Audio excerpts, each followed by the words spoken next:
మందిరం అవసరమా?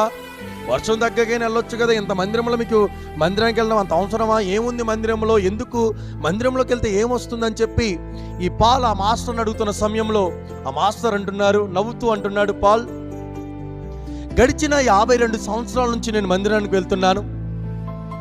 నా యొక్క తీర్మానం ఏంటి అంటే, వర్షం వచ్చినా, తుఫాను వచ్చినా, ఇంకా ఏదైనా వచ్చి నా జీవితాన్ని అల్లకల్లోలం చేసిన 52 సంవత్సరాల క్రితం తీర్మానం చేసుకున్నాను, పాల్, ఏదేమైనా సరే ప్రతి ఆదివారం దేవుని సన్నిధిలో నేను గడుపుతానని.